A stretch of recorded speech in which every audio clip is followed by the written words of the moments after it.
Tung tung tung tung. Perhatian, Bobby Chris ngobrol segera dimulai. Siapkan diri kamu untuk menerima informasi edukatif yang asik dari Bobby dan Chris. Cari posisi dan kondisi yang senyaman mungkin untuk mendengarkan episode kali ini. Selamat mendengarkan. Dung dung dung dung.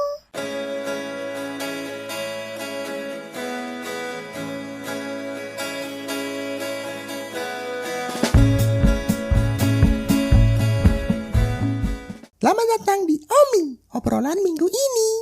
Segmen yang akan membuat kamu lebih termotivasi, terinspirasi, dan lebih semangat menjalani hari-hari kamu. Semoga kamu selalu sehat dan tetap semangat ya. Sobat Poci, episode kali ini tuh melanjutkan pembahasan episode lalu ya, soal karisma. Jadi yang itu ada di part 1, itu episode 90. Nah, sekarang ini episode 91 tentang part 2, melanjutkan yang kemarin. Chris mau bahas apa lagi nih soal karisma? Ya, seperti yang sudah di-spill di episode lalu ya. Kali ini aku akan membahas 4 tipe karisma dan konsekuensi dari punya karisma. Langsung aja tanpa perlu berlama-lama, yuk dibahas.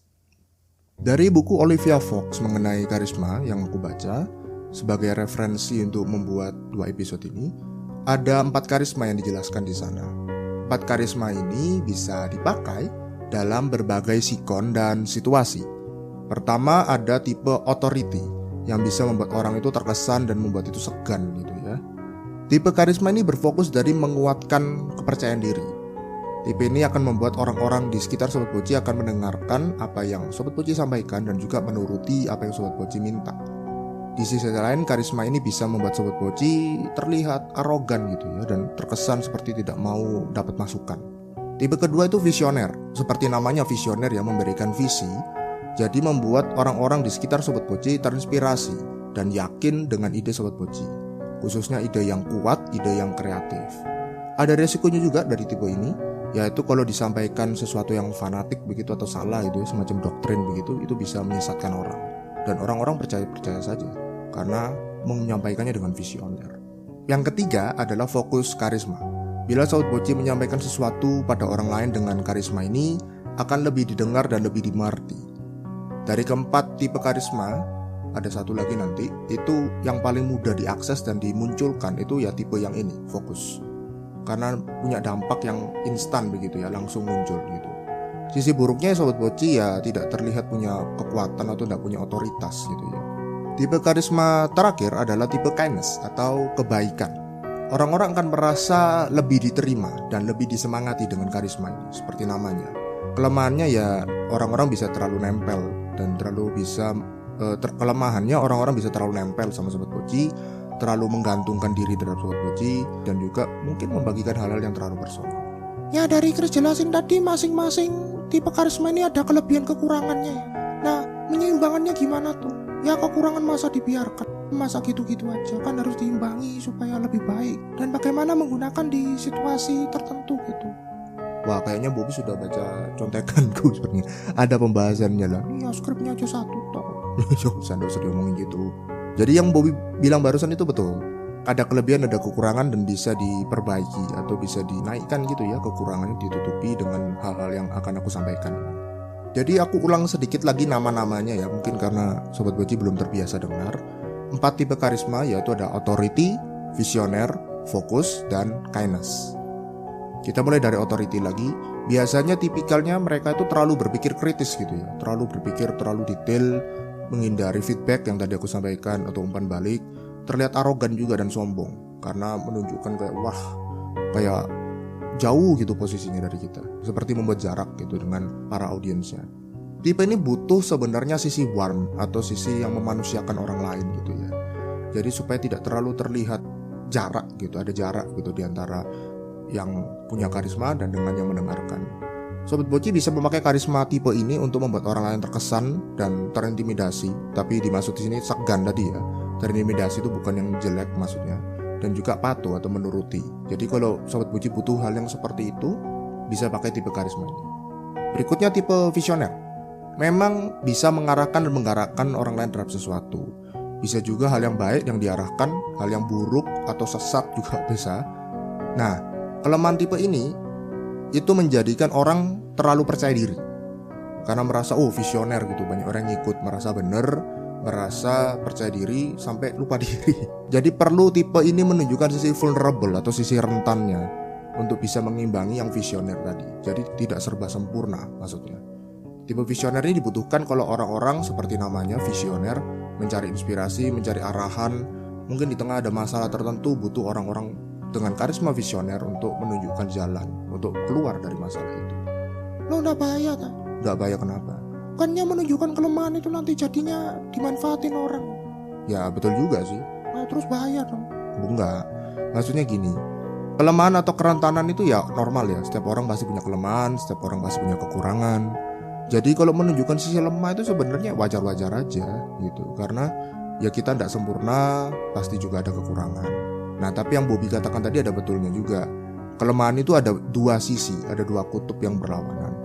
Di satu sisi kalau kita tidak mau menunjukkan kelemahan atau jadi perfeksionis istilahnya gitu ya, itu akan merasa too good to be true, atau merasa kayak ini beneran gak sih ada orang yang kayak gini yang gak pernah ada salah sama sekali, atau istilahku terlalu fiktif gitu ya, ada orang seperti ini ada di muka bumi gitu. Nah di sisi lain juga yang Bobby katakan betul, kelemahan diri ini bisa dieksploitasi, bisa dimanfaatkan orang lain, bahkan juga diri sendiri bisa memanfaatkan. Oh, maksudnya apa itu? Nah contoh misalnya penipuan gitu ya, kita ada orang bukan kita. Iya, bukan kita. Lebih ditegaskan lagi. Jadi misal ada orang mau menipu, pura-pura nggak punya uang, pura-pura miskin gitu ya. Lalu orang padahal sebenarnya punya uang, padahal sebenarnya ya cuma buat cari simpati orang. Itu kan memanfaatkan kelemahan yang dibuat-buat begitu untuk membuat orang lain tergerak, membuat orang lain itu pura-pura, membuat orang lain merasa kasihan, sehingga akhirnya digunakan untuk mengeksploitasi orang lain atau menipu, memanipulasi orang lain untuk dapat keuntungan tertentu. Juga seperti bisa juga karena kita terlalu lemah, maka orang bisa menggunakan kita. Istilah kita di sini jadi keset gitu ya, jadi alas kaki gitu yang diinjak-injak orang. Nah itu tidak baik juga. Makanya butuh keseimbangan sebenarnya antara keduanya. Jadi ada yang menunjukkan karisma, menunjukkan kelebihan, potensi, juga menunjukkan kelemahan kita, tapi secukupnya saja. Kita lanjut dengan kelemahan yang di tipe ketiga, tipe karisma yang fokus gitu ya. Tipe ini punya kekurangan seolah-olah jadi yes man, semua diikutin, diain aja asal bapak senang, atau mungkin mau jadi ibu asal ibu senang gitu. Semua diikutin, meskipun semua diiyakan aja, meskipun mungkin tidak sesuai dengan nilai yang dia percaya, tidak sesuai dengan prinsip yang dia pegang, tidak sesuatu yang dia mau, tapi tetap dilakukan aja karena merasa tidak enakan, merasa oke, kalau aku ndak ngikutin nanti akan jadi lebih ada masalah. Padahal sebenarnya cuma di pikiran aja, masalah aslinya emang nggak ada. Kekurangan lainnya juga tipe ini karena terlalu fokus bisa menciptakan suatu situasi yang interogasi atau tegang banget itu ya. Karena terlalu fokus itu karismanya. Jadi kayak dicecar terus dengan pertanyaan ditanya terus. Orang lama-lama juga tidak enak kalau seperti itu. Jadi tegang gitu. Kita tahu Sobat Boci bahwa komunikasi yang efektif itu membuat lebih rileks sebenarnya. Jadi nggak tegang-tegang banget gitu, kayak mau berantem gitu ya. Nah kekurangan tadi yang aku sebutkan itu bisa diatasi dengan meningkatkan rasa percaya diri dan rasa warm. Tipe fokus ini dibutuhkan ketika orang-orang Sobat Boci perlu untuk didengar, perlu untuk dimengerti, perlu untuk dipahami, maka fokus. Gunakanlah tipe karisma yang fokus ini. Terakhir adalah yang kindness, kebaikan. Mungkin Sobat Boci bisa tebak ya, terlalu baik itu juga nggak baik karena bisa dimanipulasi seperti Bobby tadi, cerita Bobby tadi. Juga ada yang lain tapi terkadang kalau terlalu baik atau ramah, sederhananya gitu ya, bahasa lainnya ramah gitu ya, bisa nggak cocok dalam beberapa situasi. Contoh kalau konteks bisnis, kalau misalnya Sobat Boci terlalu baik, itu merasa kayak tidak punya otoritas gitu, tidak punya power gitu, tidak punya, padahal punya posisi gitu tapi kayak tidak menunjukkan posisinya gitu. Mungkin ada yang bilang baik, ada yang bilang enggak. Cuma dalam konteks bisnis secara umum, secara kebanyakan Sobat Boci, maka itu tidak terlalu baik. Caranya adalah meningkatkan rasa percaya diri tadi, seperti yang tipe ketiga, tipe fokus tadi. Menunjukkan Sobat Boci lebih punya power gitu. Karena orang dengan karisma ini biasanya dicari yang butuh diterima, butuh disemangatin gitu. Jadi orang-orang kan cari tipe karisma ini saat mereka butuh diterima, butuh disemangati, butuh disupport, sedang lagi down gitu, teman curhat lah istilahnya gitu. Nah, Chris ini biasanya pakai yang mana sih by the way? Karisma yang mana? Mungkin Sobat Boci penasaran gitu, pengen tahu. Oke, kalau aku ya, Kalau aku sih tipikal orangnya yang care gitu, peduli memperhatikan orang lain. Biasanya karisma yang terakhir sih yang muncul kindness gitu. Biasanya aku lebih sering pakai tipe karisma itu. Terakhir aku mau bahas soal konsekuensi tentang mempunyai karisma gitu ya.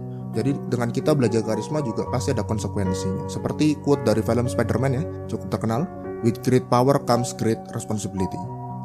Lo ngomong quote dulu, kan biasanya quote aku terakhir. Iya, nanti Bobby nanti ngomong lagi. Oh yang janji. Iya. Karisma Sobat Boci juga sama seperti itu. Dengan kekuatan yang besar, dengan karisma yang kita punya juga ada tanggung jawab yang lebih besar juga di dalamnya. Misal ketika Sobat Boci mempunyai karisma dan menarik banyak orang di sekitar Sobat Boci, seperti magnet gitu ya, menarik benda logam. Pastikan magnet ada utara selatan ya, ada positif negatif. Itu pasti ada kutub lainnya juga yang akan menolak atau menjauh dari Sobat Boci. Itu pasti. Jadi kalau ada kita membuat orang tertarik dengan kita, membuat orang suka dengan kita, membuat orang segan dengan kita, maka ada sebagian juga yang akan tidak suka. Jadi ketika banyak yang memuji Sobat Boci, banyak yang suka dengan Sobat Boci karena prestasi, karena pencapaian Sobat Boci, karena karisma yang dimunculkan Sobat Boci, tidak sedikit juga yang mengomentari negatif. Bahasa sekarang tuh nyinyir juga bahasanya juga iri juga bisa. Ya kalau mereka nyinyir atau iri ya biarin aja tuh Chris, kayak apa Taylor Swift itu lagunya. Terus gue ya jadi shake it up. Ada nyanyi lagi, itu sudah lama gak nyanyi di podcast ini ya. Iya lama banget. Ya jangan nanti deh kita pikir lagi dari soal itu. Ya nggak salah sih kalau nyinyir ya dibiarin aja gitu, nggak usah ditanggapi, nggak usah dimasukin dalam hati banget. Tapi konsekuensi ini juga kalau fokusnya setiap pujian, setiap penghargaan, pencapaian prestasi itu semuanya diterima oleh satu orang, maka yang lain juga tentu tidak senang. Merasa aku kayak padahal kan aku juga ikut bekerja di situ, aku juga ikut bantu di situ. Nah, jadi kalau dalam pekerjaan, dalam keluarga, dalam masyarakat itu tentu juga tidak enak kalau seperti itu. Merasa kayak ya ini ya, pokoknya ini yang dimajukan gitu, ini yang dijagokan gitu, diandalkan di depan. Nah terus biar nyaman gimana Chris? Caranya itu memberikan atau lebih tepatnya mungkin membagikan apresiasi ke orang lain yang terlibat. Jangan semua itu diambil semua, jangan semua diambil sendiri gitu. Misal gini, saat kita punya pencapaian, kita bisa sebutkan ada orang-orang yang membantu, seperti kayak penghargaan Piala Oscar gitu ya, atau penghargaan apapun gitu, nominasi apapun itu, award apapun gitu. Pastikan dia juga akan bilang gitu, terima kasih, saya mengucapkan terima kasih kepada ini dan ini. Nah itu memberikan apresiasi juga. Jadi orang merasa terbagi gitu. Jadi dia merasa terlalu iri jadinya seperti itu. Nah yang kedua yang perlu diwaspadai ketika kita punya karisma, itu sudah aku bahas sedikit tadi. Kemungkinan orang-orang itu lebih tertarik, lebih terbuka, dan juga mungkin menyampaikan informasi personal yang seharusnya Sobat Boci tidak perlu tahu atau Sobat Boci tidak perlu dengar. Ini sering kali terjadi ya, pengalaman pribadiku dalam pekerjaanku ngajar ya. Kadang kita ngomong-ngomong sudah saking enaknya, saking comfortable-nya, kadang bisa juga munculkan cerita-cerita personal begitu. Yang personal dalam di sini arti terlalu personal. Misalnya menceritakan tentang masalahnya, menceritakan tentang cita-cita yang mungkin dia inginkan. Kita kan dalam pekerjaan sebagai dalam profesionalisme pekerjaan ya, dalam aku di sini, kadang hal seperti itu tuh enggak terlalu perlu. Karena ya bisa juga kita kepikiran gitu. Nah Chris pernah kepikiran gak? Ya enggak sih. Orang lain bisa jadi kepikiran. Jadi dalam konteks profesionalisme, khususnya kalau Sobat Boci kerjaannya berhubungan sama orang langsung ya, itu ada kalanya Sobat Boci itu tidak perlu tahu terlalu dalam akan urusan seseorang. Kalau misalnya kadung bahasanya itu terlanjur keperucut gitu, atau kadung keluar gitu ya, terlanjur untuk keluar gitu ya, mereka menceritakan bahasa personal, bisa juga kasih reminder, kasih pengingat kepada orang tersebut dengan halus, dengan sopan, dan tidak menyudutkan mereka. Wah kamu sudah nyebut ini berarti kamu kayak gini ya. Tidak seperti itu. Juga apresiasi juga. Saya mengapresiasi Anda juga berani terbuka ceritakan masalah Anda. Hal lainnya yang menjadi risiko dari memiliki karisma, bisa juga membuat Sobat Boci itu terasing, merasa sendiri gitu. Kalau semua orang punya karisma ya gak mungkin dipelajari karisma itu, bukan jadi sesuatu yang penting untuk dicari orang. Karena tidak semua orang punya karisma seperti Sobat Boci. Saat Sobat Boci mulai praktek, saat Sobat Boci mulai belajar mengasah itu, maka orang-orang akan segan, mungkin agak 2 kali berpikir gitu ya, untuk ngomong, untuk komunikasi dengan atau menjangkau Sobat Boci. Karena memiliki karisma ini memang tidak semua orang punya, dan bukan berarti tidak selalu punya teman ya. Superhero aja punya teman gitu. Tapi ada kemungkinannya bahwa Sobat Boci akan merasa sendirian. Nah, tapi dengan segala resiko yang Chris bilang tadi, punya karisma ya, ada resiko. Tapi kalau bisa diterima konsekuensi itu ya akan lebih banyak positifnya kan. Iya betul.